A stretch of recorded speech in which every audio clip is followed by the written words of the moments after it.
Okay, good afternoon. Thank you for coming to this further installment in our series on diversity in U.S. legal history. Today we have a presentation by a member of our faculty who I'm sure you're all familiar with, Annette Gordon-Reed. Professor Gordon-Reed is a winner of the National Book Award and the Pulitzer Prize for her book on the Hemmingses of Monticello. And most recently, she published a book with the distinguished historian, another distinguished historian, Peter Onuf, called The Most Blessed of Patriarchs, Thomas Jefferson and the Empire of Imagination. As before, Professor Gordon-Reed will give her presentation, and we hope there'll be time for questions afterwards, and we'll end promptly at 10:01. Just want to remind you that we have two more lectures in this series next week. Professor Tomiko Brown-Nagin is speaking, and then two weeks after that, 3 weeks from today, the final lecture will be given by Ken Mack. In the intervening week, people who are here may be interested. The Biddle lecture will be delivered at noon on Wednesday the 9th by David Blight, a professor of history at Yale University, and he's going to be talking about writing a biography of Frederick Douglass.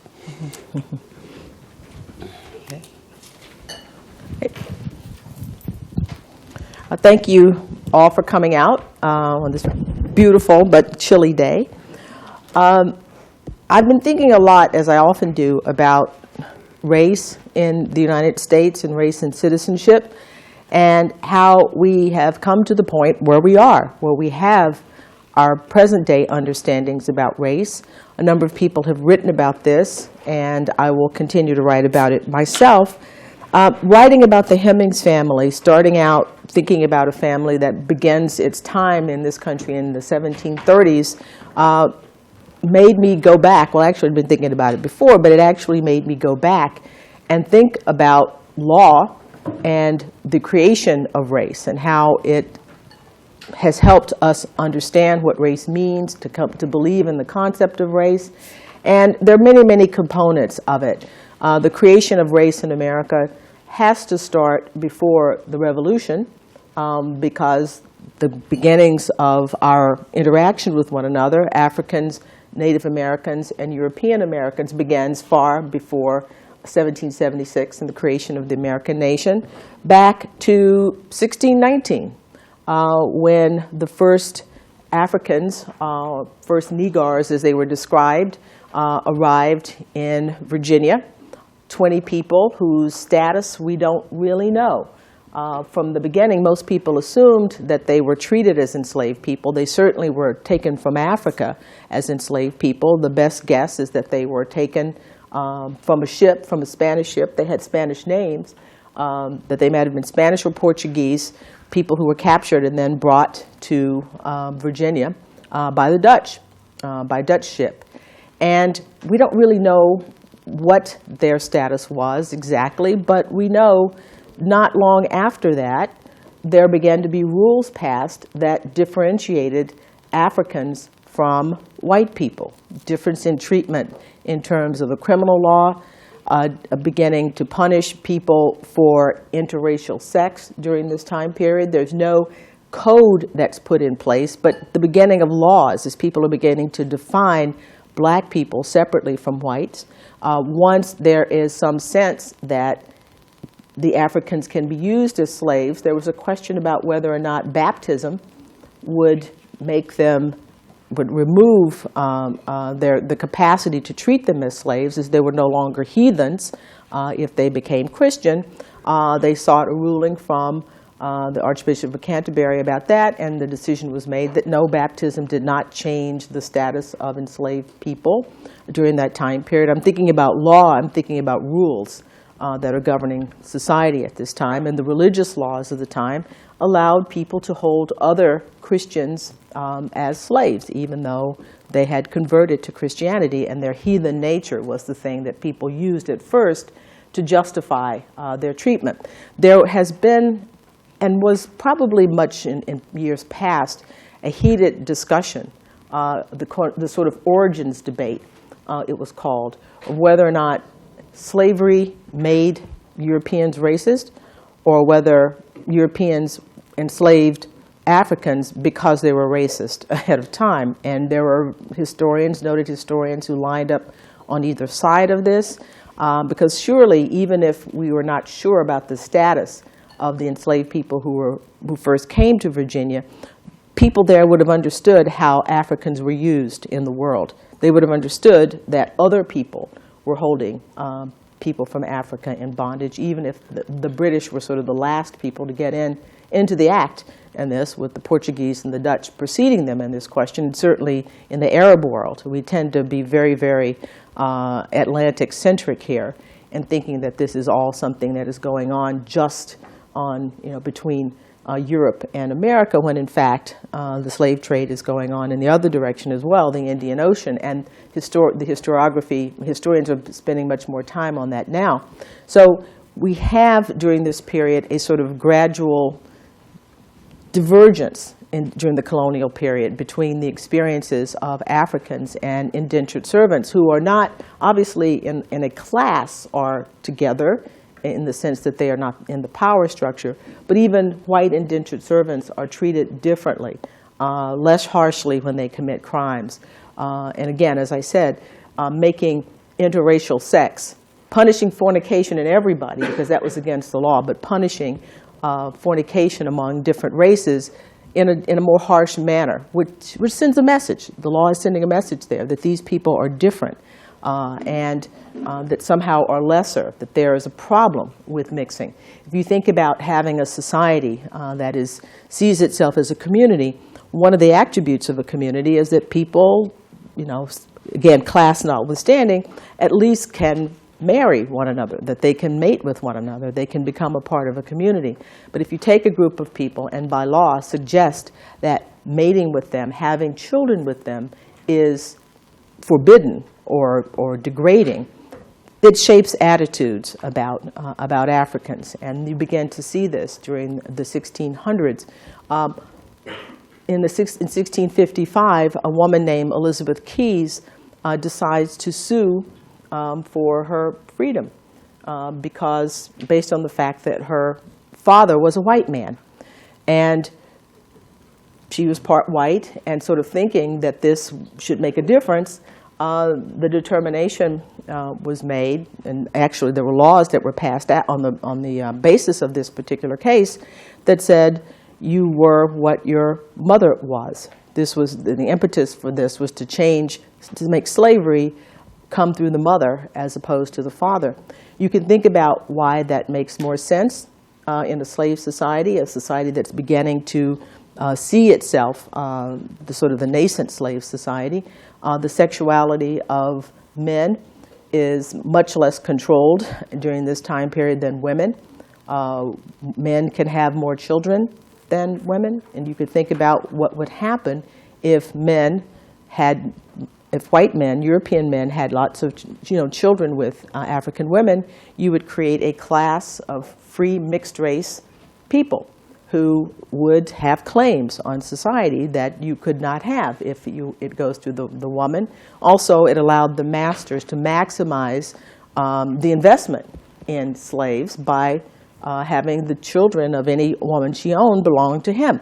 So this is a further sort of, I could say, setting of an understanding of how race is seen. And it certainly sort of changes, or sort of actually augments, the position of the sort of degraded position, I should say, of African American women, who are now being brought over during this time period in much greater numbers than they were at the very beginning. They were mainly thinking about bringing people over to work, and they did not bring large numbers of African women over, and so there was an imbalance in the sexes there. But to make African women the vehicle through which you had children who could be enslaved, to make African women eligible for field work, was also a way of degrading African American women. So slavery, the sort of divergent experiences of African American women and African men, during slavery begins at this point, defining women as degraded. And if a society, you can sort of measure a community, how the community, so the values of the community by the way women are treated in lots of ways, that this was a very telling statement about African American women.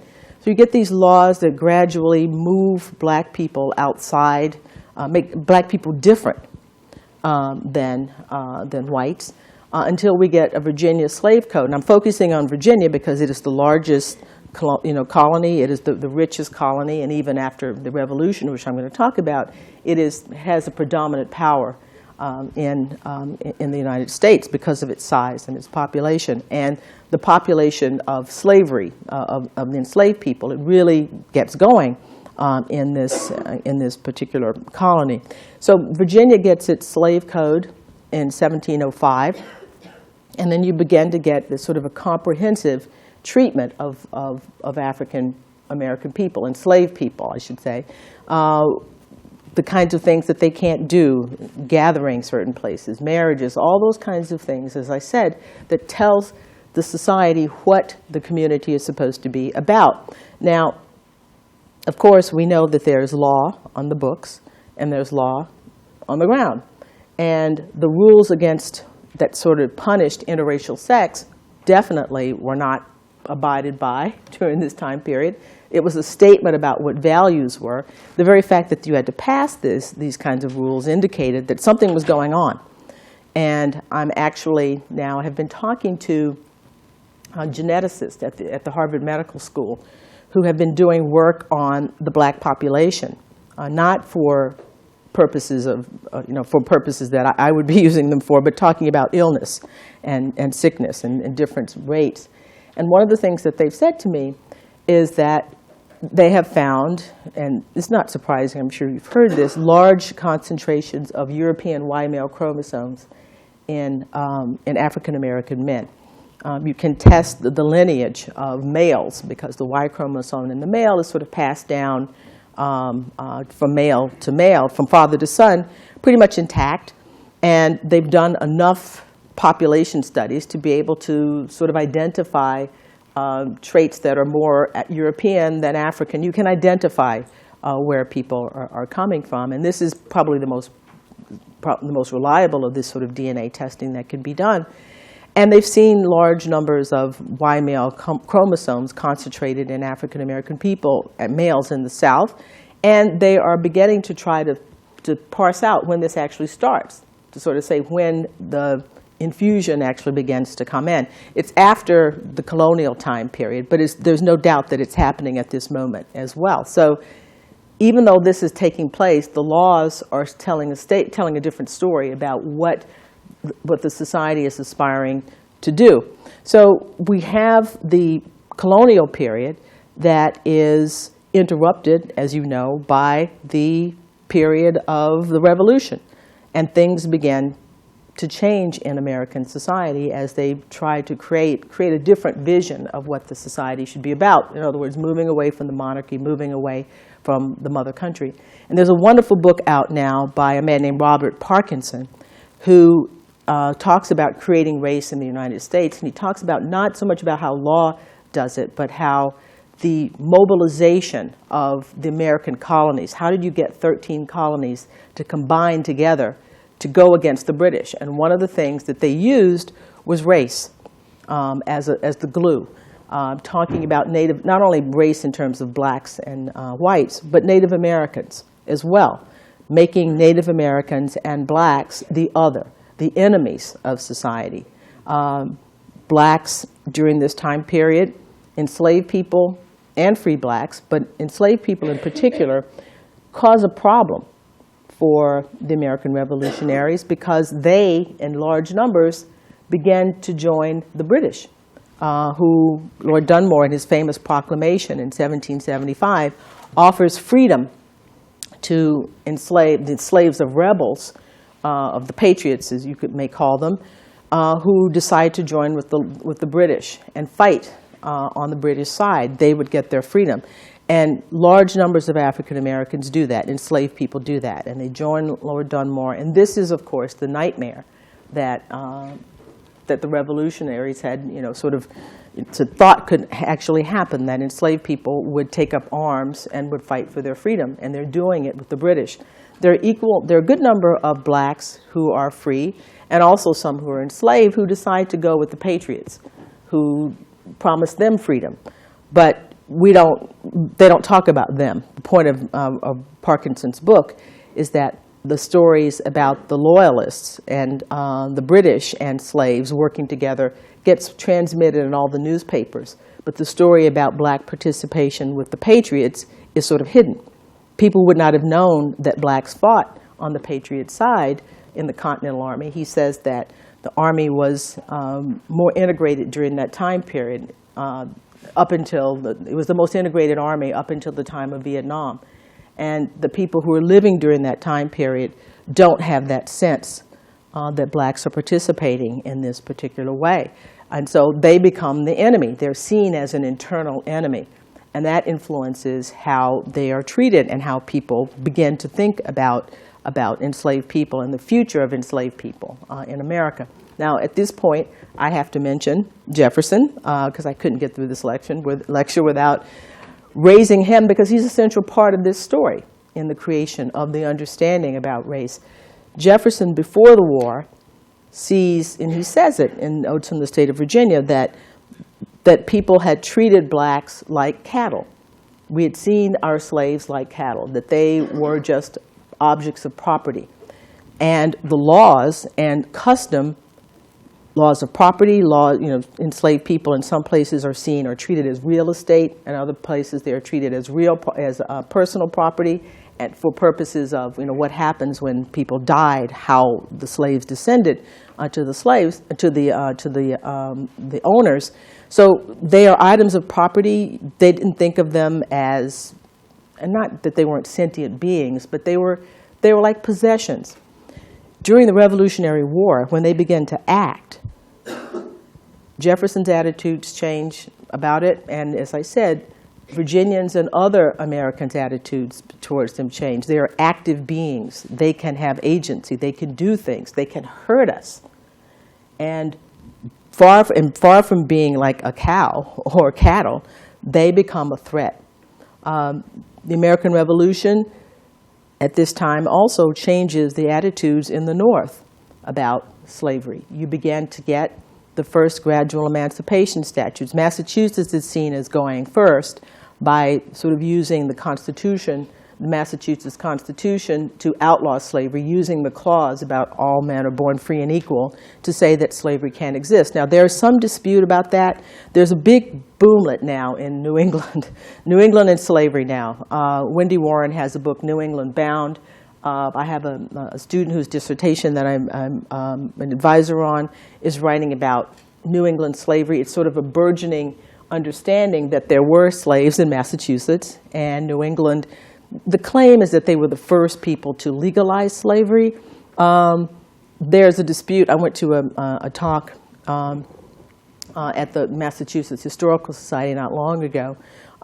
There's sort of a dispute as to whether or not people are actually reading that statute correctly. Maybe they were not the first people, that this statute is actually talking about indentured servants. It's been interpreted as being about enslaved people. But nevertheless, there were, in fact, slaves in Massachusetts, and they were certainly the people who made the ships that carried the slaves. They were part of the slave trade. I'm sure you've heard about Brown and the Brown brothers' relationship to the institution of slavery.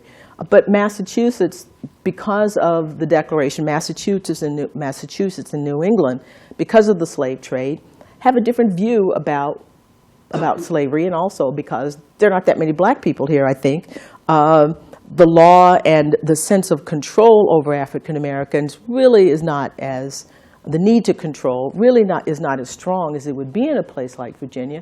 Virginia during this time period is 40% black.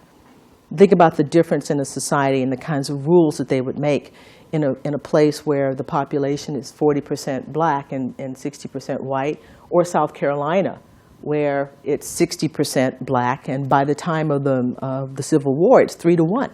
3 black people for every 1 white person, and you can kind of figure why they're the most, South Carolina is the most extreme out there, because it's not just about was the labor system, definitely, but it's about control as well. What do you do in a society where blacks in South Carolina outnumber you 3-1, or where they're in Virginia, it's almost equal? So not to say that it's not important that Virginia and, that Massachusetts and Pennsylvania and eventually New York and all these places enact gradual emancipation statutes. I mean, it's good that they did. I'm happy they did. It was a statement about rights of people and the humanity of people, but less is at stake. They don't have the economic interest in slavery. I mean, I'm sure they certainly, Massachusetts sold goods. New England sold fish down that helped feed enslaved people, but I'm sure they could have developed a market for their fish somewhere else. I mean, selling it, or the cloth that they made that clothed enslaved people could have been sold in some other way. But I mean, it's not a slave society the way the South. They didn't have as much at stake. So I'm happy that they enacted gradual emancipation statutes. As I said, Massachusetts does it by the Constitution. Pennsylvania is the first to have a gradual emancipation statute. Then New York follows along after that, and the other New England states do it in a variety of ways of getting rid of slavery. But so law, the sort of spirit of the revolution makes people change the law, doesn't really settle what African Americans' real status is in those places. Blacks are free in New England, and even though it took a while for some of these gradual emancipation statutes to actually come into play, even if blacks are free in these societies, they didn't have equal rights. So blacks are more like the phrase that was used was denizens in these places and not citizens, really. So in New England, in New Hampshire, there were people who, I think there's an instance of a person voting, actually holding office. So it's not clear. Certainly they were not subject to federal citizenship. The Naturalization Act of 1790 says that free white people could become eligible for citizens. It sort of leaves blacks out of it. Whether they were state citizens is another question. There was dispute about this. That's what people talk about when they discuss Tawney in Dred Scott and his sort of history, in which he says in no place were blacks considered to be citizens. People have challenged that is sort of faulty history, because some states did have different understandings. If people could hold office in New Hampshire, you would think that they might have been considered as a form of state citizen. But that's a dispute that comes later in the 1850s when he's talking about blacks. Tawney's talking about black citizenship in Dred Scott. So the revolution changes laws, but there's a question about how much it changes the real status of African Americans, even in the North. In the South, what happens, at least in Maryland and Virginia, is the liberalization of emancipation laws.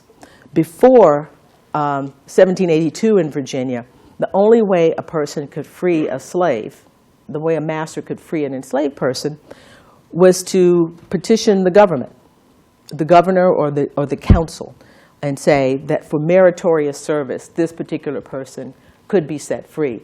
After the revolution in 1782, they make it possible. They make it possible to free slaves privately. You could in fact free an enslaved person. There had to be no justification for it. Now, that is a liberalization measure. People attribute that, again, to the language of the Declaration, the spirit of natural rights, the spirit of sort of a growing sense of humanity, the humanity of all mankind. On the other hand, people say, well, you're giving the master more power. This is sort of a capitalistic, the sort of beginning of this system of having the free, saying that you can do with your property whatever you want. You can keep it. It's like maybe their version of a stick in the bundle of rights. It gives the master more power. Doing away with entail in Virginia, that Jefferson sees as a measure to combat feudalism. primogeniture and entail, the means that had been used to keep property in families for year after year. Slaves could be entail, could be the subject of entail as well. And so this movement to do away, to liberalize the property regime, which Jefferson sees as part of a Republican society, is sort of a tenet of Republican society, also means that it's easier to dispose of enslaved people. You can sell them outside of the family. And again, historians dispute everything. There's some who say that doing away with entail was a bad thing, because it meant that enslaved people could be sold from the land and if you're sold from the land, separated from your family. Most slaves, the most disruption in slaves' lives, the lives of enslaved came when people died. The rules of property and descent, where enslaved people would be divided up among family members, separated from their family. So the argument is anything that keeps enslaved people in one place is better than something that allows for the free transfer of people, the free transfer of property. Other people who said it really didn't make that much difference, because even when slaves were entailed, that there were ways around that where people, in fact, could be separated, nevertheless, could be removed from the land. So that's a debate that's going on. But you see the idea that there are things that Jefferson and others see as getting rid of the old feudal system and coming into a more a modern. He wouldn't have thought capitalist. He wouldn't have thought in those terms, obviously, but a freer market in things. Sometimes, because I think it probably did result in the freer transfer of enslaved people. And what people feared more than anything, enslaved people feared more than anything, more than the whip, the sort of symbol of slavery, is the separation of families. Because family lives had no protection under English law, that most people, under the Anglo-American law that people lived under. Very different system from the civil law systems, even though, again, back to disputes about there's no slave system that's good versus a slave system that's bad. But one of the things that was different about slavery in civil regime countries is that there was, at least on paper, supposed to be some protection for families. That the people who, in Catholic countries, under those systems, people were interested in saving souls, or they claimed they were interested in saving souls. So there were baptismal records, much more. So you could, in fact, you were not supposed to be able to separate families, people who were married. But the British and the Protestant system really didn't care very much about that, weren't interested in saving souls in the same way. So when the revolution comes along, all of these changes are being made. It certainly favored the liberalization of the transfer and property rules for the people who were owners, but it didn't help the enslaved people that much. Although we did have in Virginia the beginning of the creation of a large class of free blacks. And there you can really see, even more so in the North, the difference between being a denizen in a place and a citizen in a place. Blacks could not be part of the militia. They could own property.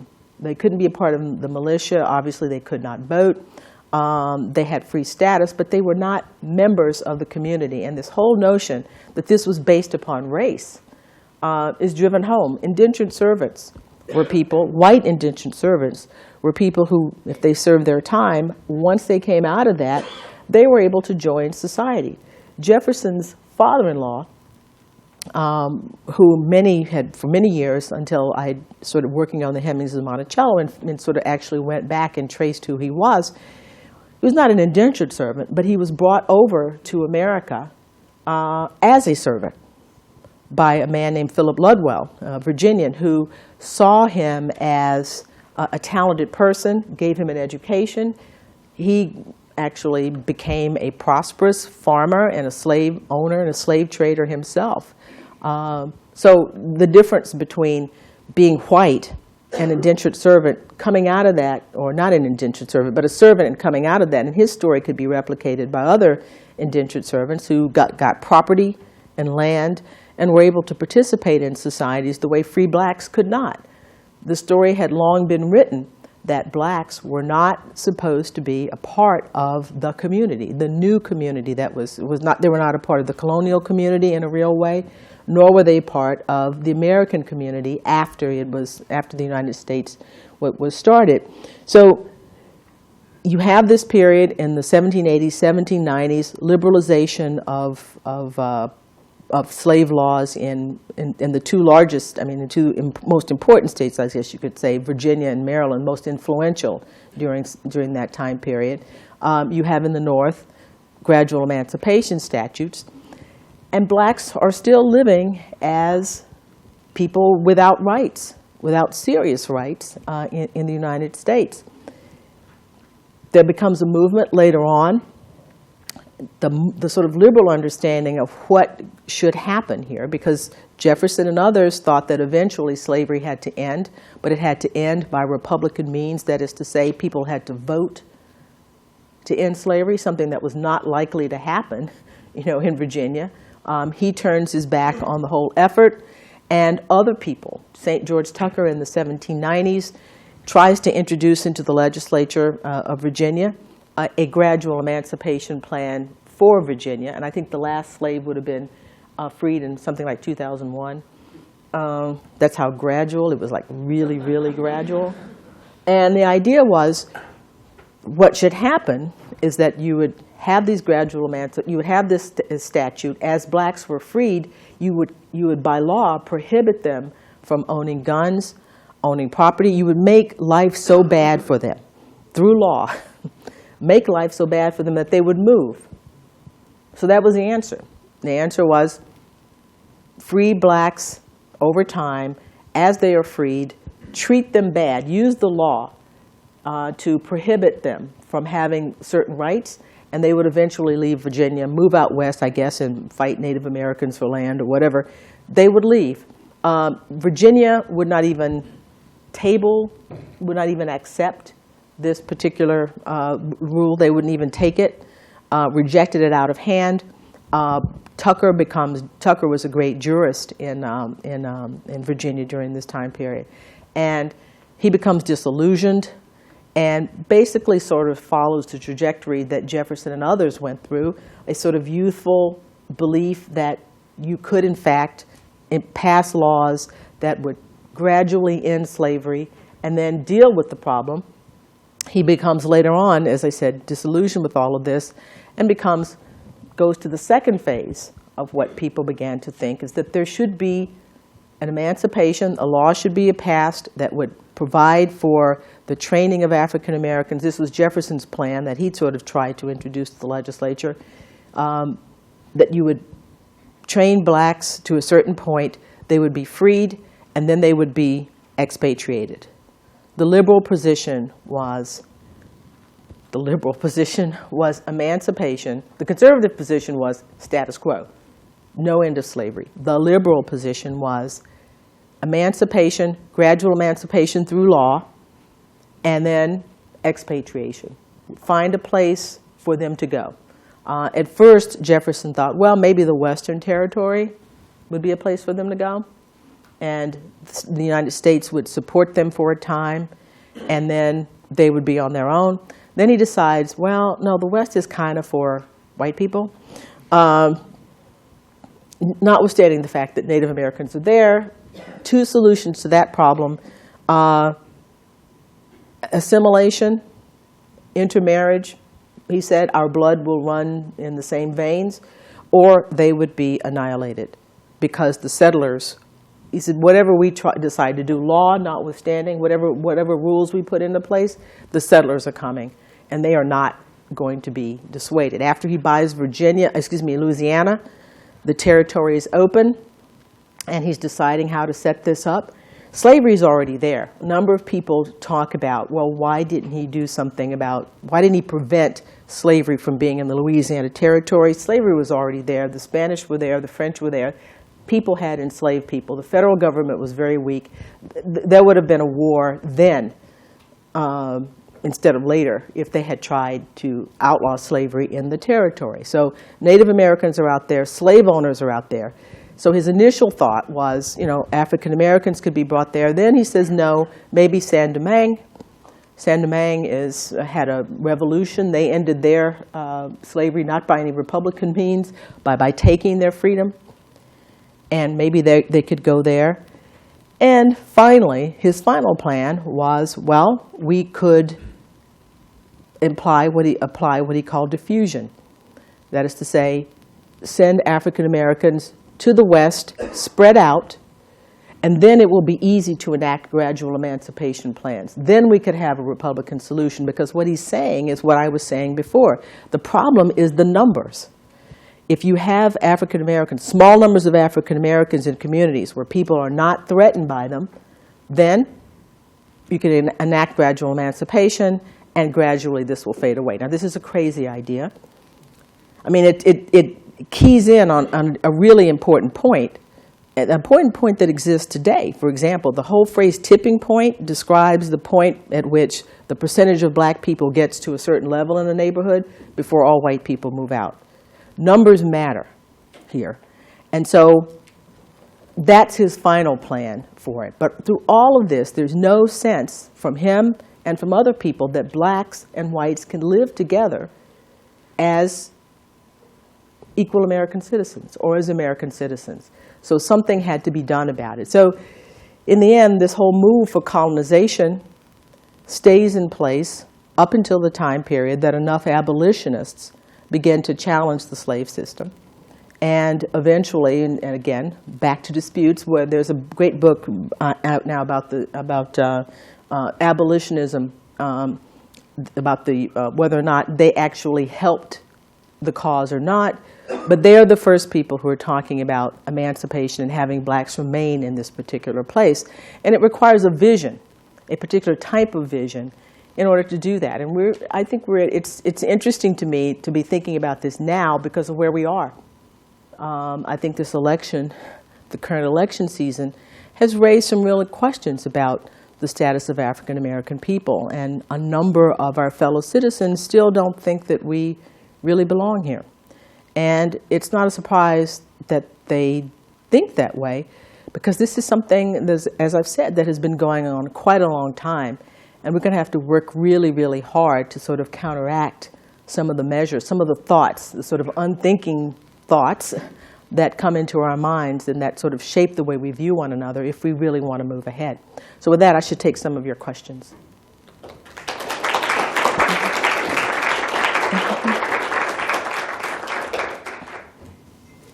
No questions? Who's got a question?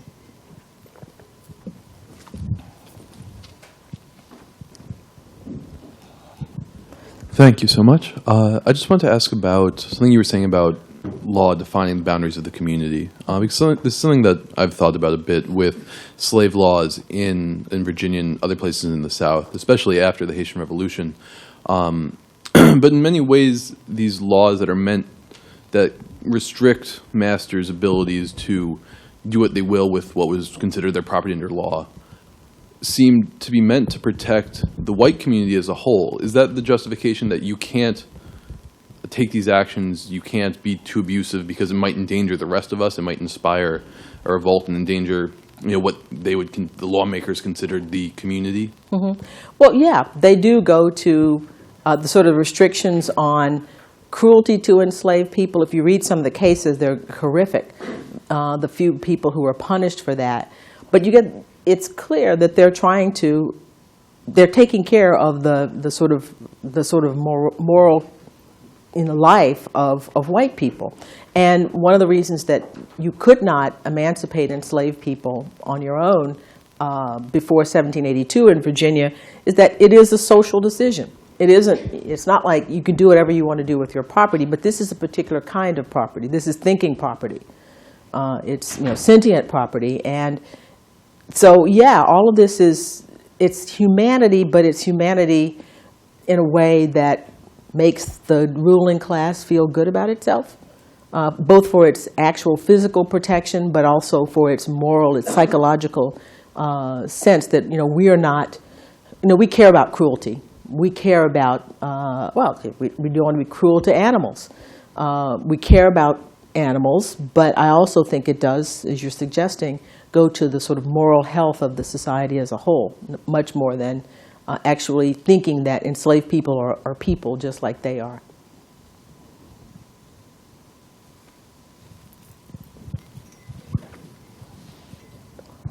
Thank you so much. What do you make of the argument that this race making is partially used by the white elite to placate poor whites, and to white supremacy used as a kind of boon to poor whites in this time of control?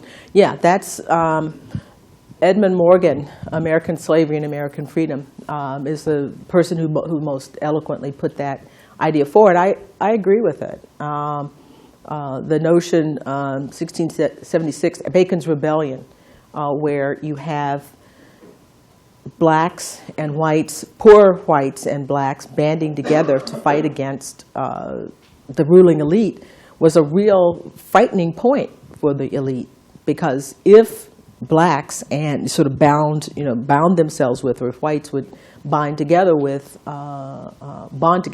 African people or black people, it'd be a formidable force. And you see it all the time, over and over again. Populist movements in the United States are broken up by, you say, the N-word, and it's all over. Tom Watson, time after time, that's the thing that breaks people up. So you do away with class division, class conflict, by focusing in on race. And Americans talk much more about race than we do about class. So it has been a convenient way of dealing with the tension. White people feel, no matter how poor white people feel, I may be poor and white, I may not have very much, but I'm not black, at least. Somebody to look down upon is very, very important.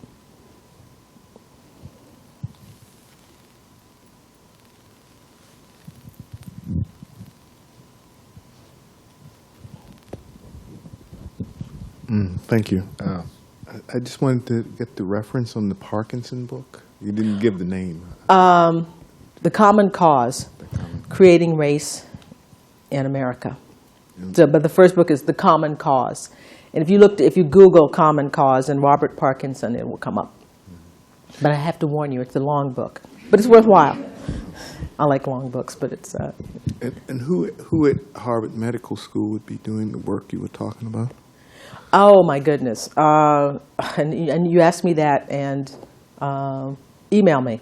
And I'll remember their names, then I will tell you, and I'll send them to you. Okay, thank you. It's the guy who's done a lot of work on Neanderthals. He proved that Neanderthals so you know him, actually mated with one another. Go ahead.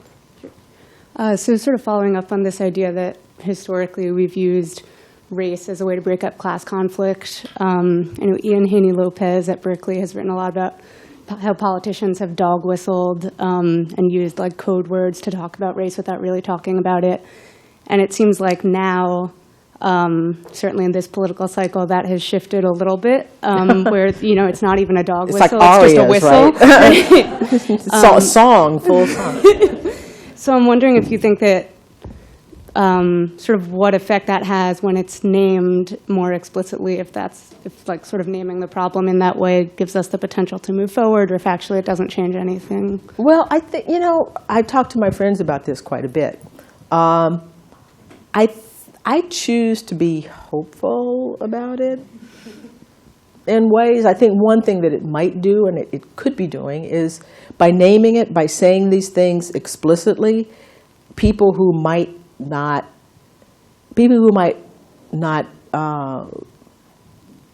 you can't deny, the dog whistle, you could say, well, it could be a lot of different interpretations of that. It's an excuse for inertia. It's an excuse for not taking a stand. But I think a lot of people might sort of recoil from the explicit when they realize that this is what is at stake. Oh, that's what you're saying, and this is what you're aligning yourself with. I think it's a point of a way of, if not shaming people, making people think about what they're doing. I think a line is drawn in the sand, and I'm hopeful that people will see it that way. And I think it's better to being honest in this way. I think will change people's attitudes. Now, it could drive more people. It apparently has driven people who were sort of undercover out, and they feel empowered by this. So it's a balancing. We don't know what's going to happen afterwards. Far more interesting than November 8th is, what happens after that. Because however it comes out, I don't think we're going to be the same. We're in a different place in the conversation. And as you suggest, a more stark place where the lines are drawn more clearly. But I'm trying to be hopeful about it and think that the honesty will make people really reflect in ways that the dog whistling won't, which you can just kind of ignore or pretend that maybe he's saying something else or they're saying something else. So you mentioned that initially when the slave trade was happening, they brought over more men because it was for labor. And I was just wondering if there are actual signs that interracial relationships and black female bodies specifically were used to maintain the slave population, potentially specifically after you mentioned that they passed the rule saying that race and social status as a slave was bound with the mother. So were they slave breeding? Yes. Again, there are different schools of thought about this, about whether there's deliberate slave breeding going on. My position is I don't know why necessarily they would have to do that. Because if you brought men and women together in particular places, I mean, they're going to reproduce through, they reproduced in other places. We think there's breeding here because the population of blacks goes from, David Eltis, these people go back and forth on this. The number of people who were brought to the United States was probably about 750,000 to under 1 million, somewhat under 1 million. The number of blacks who go to West Indies and Brazil are in the millions, and they cannot sustain their population. And they don't sustain their population because cane cultivation and the conditions there are so incredibly harsh that putting women in cane fields, pregnant women, whatever, the mortality rates, they were dying faster than they were reproducing. So people look at the reproduction in the United States and say, oh, they must be deliberately breeding people. I'm not saying that it didn't happen in some way, in some senses, but I don't think it was necessary given, tobacco cultivation is not a picnic, but it's not cane cutting. And indigo, rice is pretty rough too, but the conditions were here, the climate, all those kinds of things for people to have kids. And that's why, 750,000 to 1 million go to 4 million by the time we get to, get to the Civil War. So I'm not saying that there were not some people who had the idea of breeding people, but I think it was more putting people, once you get the population up, the number of women there and men there, they're going to have children. And if they're not involved in activities that cuts the fertility, cuts the lifespan of something so drastically, it's not surprising that it grew. But I'm not saying that there weren't people who didn't breed slaves, but I don't think that that's the natural effect of putting men and women together and having a law that says the children of the woman belong to the master means that, that it's going to flourish, that slavery will flourish, and the black population will as well. We have our last question. Thanks. I'm wondering if you could talk a little bit about how, or whether, I guess, anxieties about the inferiority of white North American settler identity to, like, European identity, whether that's, like, the Creole degeneracy thesis or something like that, affects racialization, and particularly then in the sort of assertion and emergence of what will become an Americanness or an American identity in the 1790s moving forward? Yeah, settler colonies are often feel a sense of inferiority. They're from the metropolis. London is sophisticated, Paris is sophisticated, and certainly Count de Buffon, who said that everything in the United States degenerated, even the animals degenerated, and that meant the people who lived here would degenerate. You know, people didn't like that idea either. So I wouldn't, yeah, I think that having somebody to look down on is important to people for whatever reason. It's human nature, you know, that some people need to do that. And I think the sense of a sense of inferiority, a sense of needing to rule over people, to sort of play the role that had been done in England, you know, in the feudal system, to be able to do that here but not call it feudalism was something that could have been attractive to them. Okay, well, thank you again. Thanks for attending, and terrific lecture. And, we'll see you next week. Yeah, thank you.